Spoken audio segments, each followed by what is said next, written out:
안녕하세요. 9월 25일 수요일 신나게 시작하겠습니다.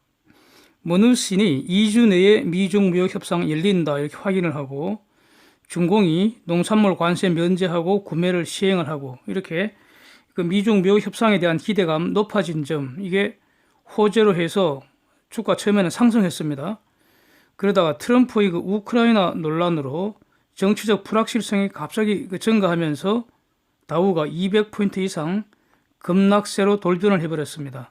그래서 하루 종일 변동性아주 극심한 하루였습니다. 결국 다우 140포인트, 나스닥 118포인트 하락하고요. 이렇게 약세로 마감됐습니다. 반도체 지수가 1.65% 크게 하락한 상태입니다. 어닝 악화 우려가 된 그 넷플릭스 주가 4% 이상 폭락세 보인 것도 좀 그 주가 하락 크게 기여를 했죠. 미국채 수익률 추가로 하락해서 10년물 1.64%입니다. 9월 초에 저점인 1.43%까지 내려갔다가 단기에 급등해서 1.9%대까지 올랐었죠. 그러다가 다시 급락하고 있습니다. 채권 시장도 변동성이 매우 증가했습니다. 그래서 10월 기준금리 또 내릴 확률 25베이시스포인트 추가로 내릴 확률 다시 급등을 해서요. 지금 62%선입니다. 동결 확률은 38%입니다. 달러 지수는 97.9로 하락했고요. 원달러 1195원, 원엔 11.16, 위안달러 7.11입니다. 유가는 비교적 크게 하락했네요. WTI 57.1불, 브렌트유 62.7불입니다. 데이터 정리합니다. 한국의 8월 생산자 물가지수 0.2% 상승입니다. 연율은 0.6% 하락입니다. 일본 9월 제조업 구매관리자 지수 48.9로 예상보다 더 많이 하락했습니다. 태국의 8월 산업 생산도 예상보다 나쁜 4.4% 감소입니다. 독일의 9월 기업 체감 지수 94.6으로 예상보다는 높지만 여전히 최저 수준 근방입니다. 그래프 한번 보시기 바랍니다. 영국의 9월 산업 수주 동향 마이너스 28로 다시 예상보다 크게 감소했습니다. 영국 제조업체 임원들에 대한 설문조사로 이거 중요한 선행지표인데 기준은 0입니다. 미국 레드북 소매 판매지수 전주의 감소세가 이어졌습니다. 마이너스 1.1% 감소했는데 연율로는 5.2% 증가입니다. 미국 S&P CS 20대 도시 주택가격지수 이것도 빅데이터이죠. 7월에도 예상보다 낮은 연율 2% 상승입니다. 그래프 한번 보십시오. 미국의 컨퍼런스 보드 소비자 신뢰지수 9월은 125.1로 예상보다 좀 많이 감소했습니다. 이것도 빅데이터인데요. 그래프 보시면은 여전히 양호한 수준에서 놀고 있습니다. 리치몬드 제조업 지수는 마이너스 9로 예상 2보다 급감을 했습니다. 기준은 0입니다. 쟁점을 정리하겠습니다. 중공 당국이 100여 개 주요 민간 기업에 공무원 배치한다는 뉴스가 떴습니다. 알리바바도 여기 해당된다고 합니다. 항저우 지역 로컬 스테이트 미디어가 보도를 했는데 국영 기업체면 당연한데요. 민간 기업에까지 정부의 통제가 공식화되는 것인지 주목이 됩니다. 중공기업에 대한 그 보안 위협 논란 더 가중될 것으로 보입니다.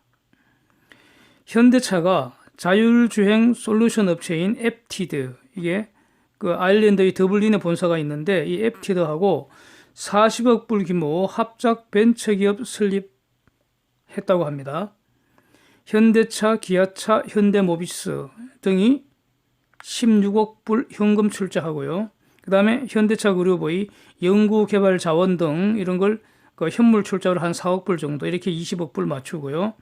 이게 이제 50% 지분 확보한 거라는 거죠. 앱티드는 자율주행 기술하고요. 관련된 특허하고 현재 인력이 한 700여 명이 있는 모양인데 이걸 투입을 해서 지분 50% 확보했다는 겁니다. 결국 간단하게 보면은 앱티브의 현재 가치를 20억 불로 평가를 해주고 여기에 현대차가 현금 16억 불 포함해서 20억 불 출자해서 40억 불 회사로 만들었다는 거죠. 지분은 절반씩 확보하기로 한 거고요. 그래서 이것이 한국의 자동차 분야 사상 최대 규모 해외 투자라고 로이터가 보도를 하고 있습니다. 그래서 일단 단기 목표로 내년에 운전자가 없는 완전 자율주행 그 테스트를 하고요. 2022년에 그러니까 로보택시에 사용할 수 있을 정도로 자율주행 플랫폼을 생산 가능하도록 한다. 이것이 이제 목표라고 이제 합니다. 한번 주목해 보겠습니다.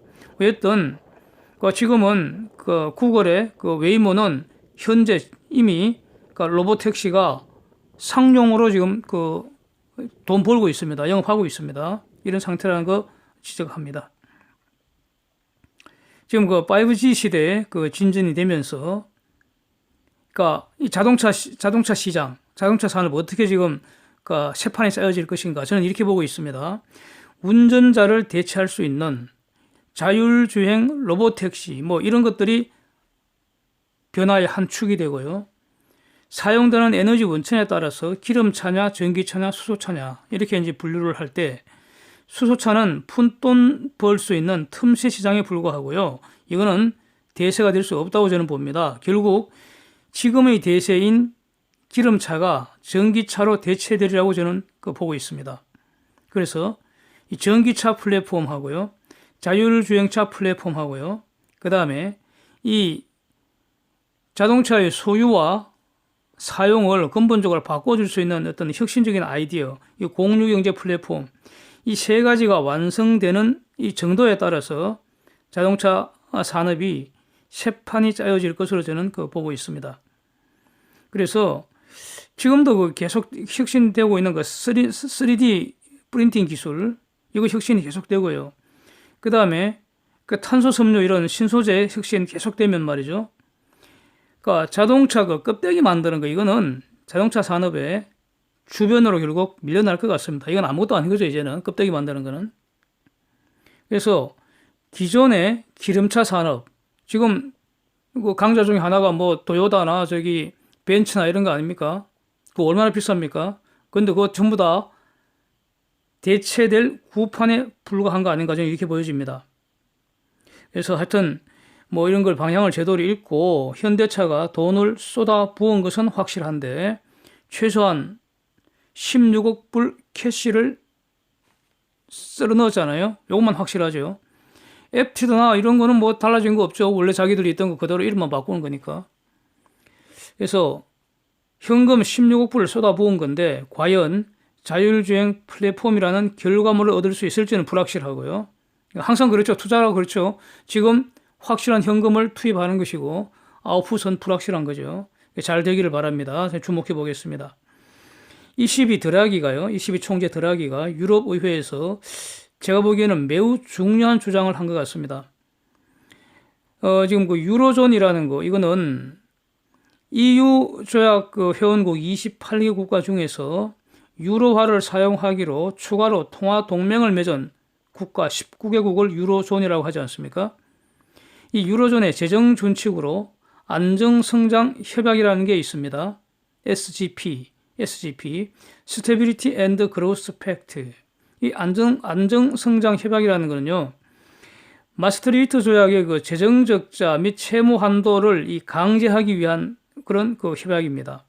즉, 유로그룹이 회원국의 예산을 감사를 하고 승인을 할 때 적용되는 재정 규칙입니다. 구체적으로 회원국 예산안이 재정 적자는 GDP의 3% 미만, 부채 잔고는 GDP의 60% 미만으로 관리해야 한다는 겁니다. 이거 초과하는 적자 예산 이런 거 세우면 안 된다는 겁니다. 이렇게 한 취지는 말입니다. 그러니까 중앙은행의 독립성 완벽히 보장하기 위해서 20이라는 걸 별도로 만들어버리고요. 그 다음에 한 회원국이 재정적자 남발해갖고 다른 회원국에 부담을 주는 이런 걸 막기 위해서 재정 지출을 엄격하게 제한하는 거죠. 즉 재정 적자를 제한하는 겁니다. 다시 말하면 빚내서 경기 부양하는 거 함부로 못하도록 규제하겠다는 겁니다. 그런데 이것이 경기가 좋을 때는 큰 문제가 없이 잘 굴러가는데 지금처럼 말입니다. 유로존 경제가 리세션 위협에 시달리는 경우에는 각국 정부가 독자적으로 경기 부양 정책을 즉 재정 정책을 사용할 수 없도록 하는 이런 문제가 발생하는 거죠. 대표적인 사례가 작년에 있었죠. 이탈리아가 2018년, 2019년 예산안을 만들 때 이탈리아는 그 당시에 경기 침체가 아주 심각했으니까 재정 적자 늘려서, 즉 정부가 지출을 늘려서 경기 부양책을 사용하겠다는 겁니다. 그렇게 고집을 부린 거죠. 그래서 이탈리아 정부가 예산을 그 당시 만들었는데 결과적으로 그 이탈리아 부채가 GDP의 132%까지 올라갔다는 겁니다. 그런데 그 안정성장 협약에 의하면은 그 60%가 목표 그 데드라인 아닙니까? 그래서 2배가 넘잖아요. 그래서 유로존하고 이탈리아 간에 엄청 싸웠죠.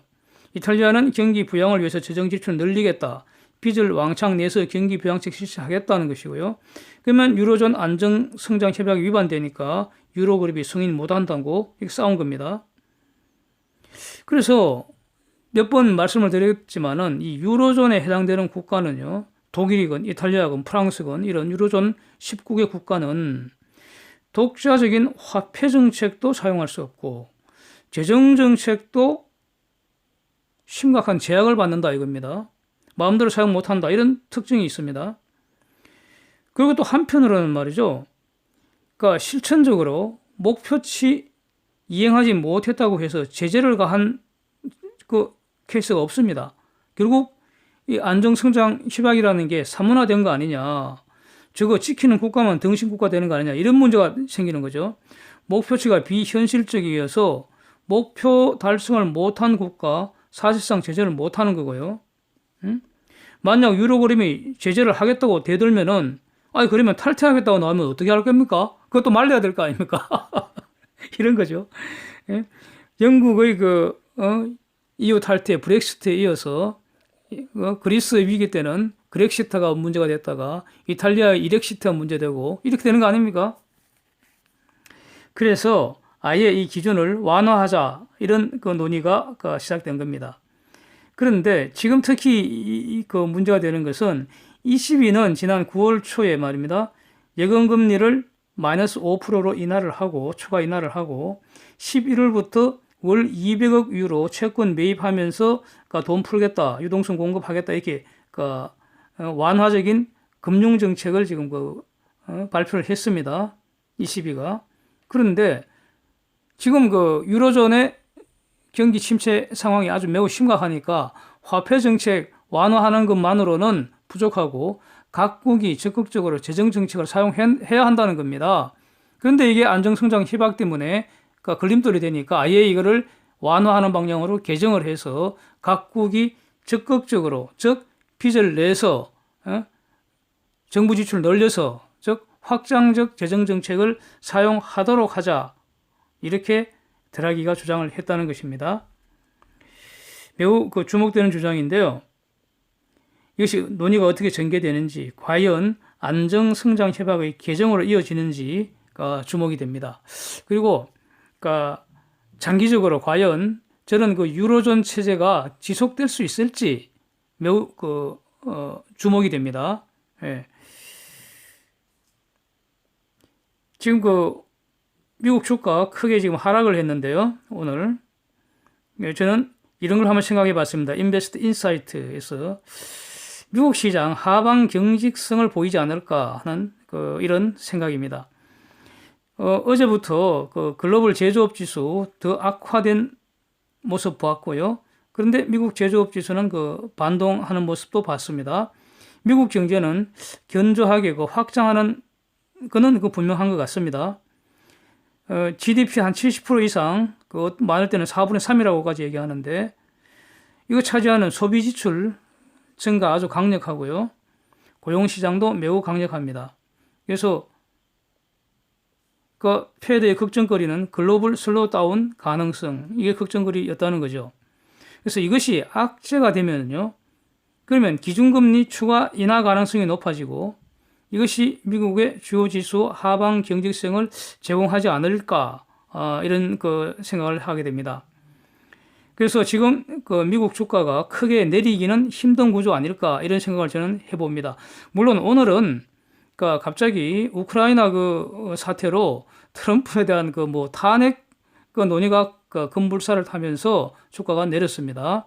근데 결국 정치 시즌, 내년에 그 선거 시즌이 더 앞당겨진 것 같습니다. 그러니까 이러한 그 논쟁이 내년 이후로 치열하게 전개되겠죠. 그래서 미국의 그 정치적 불확실성은 살짝 높아질 수밖에 없는 구조인 것 같습니다. 그게 지금 이제 반영된 것 같고요.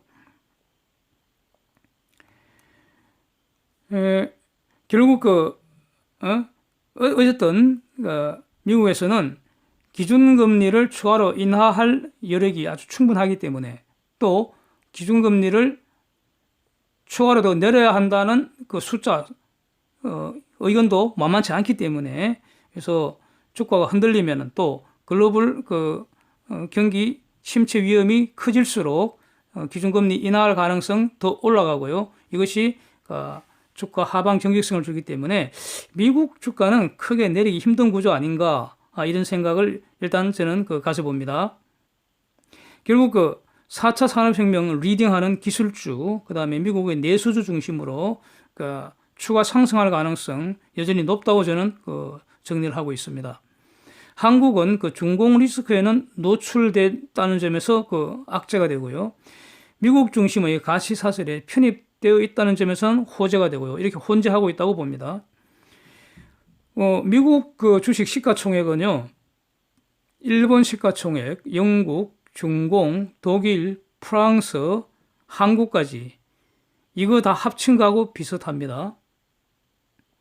그런데 이런 미일정, 중공, 독일, 프랑스, 한국 이런 6개 국가 중에서 아마 주식시장 주가 상승 속도는 미국이 가장 빠를 것 같습니다. 그래서 시간이 지나면 한국 다음으로 7번째 국가를 더해야지 미국의 시가총액과 같게 되지 않을까 이렇게 보여집니다.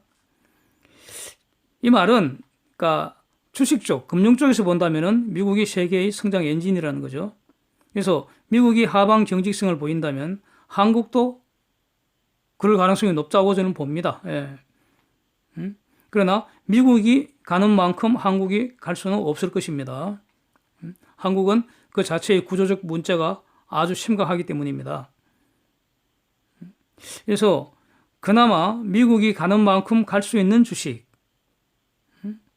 글로벌 4차 산업혁명의 핵심적으로 가치 사슬에 올라타고 있는 주식, 그게 바로 한국에서는 가장 대표적인 게 반도체 주식이 아니겠는가. 그래서 그 중에 저는 하이닉스를 이렇게 지금 사랑에 빠져 있고요. 혹시 얘가 변심할지 모르니까 그래서 해지하기 위해서 불완전 해지이지만 인버스 2X ETF로 저는 해지를 하고 있고 이렇습니다. 이상입니다. 오늘도 함께 해주셔서 감사드립니다.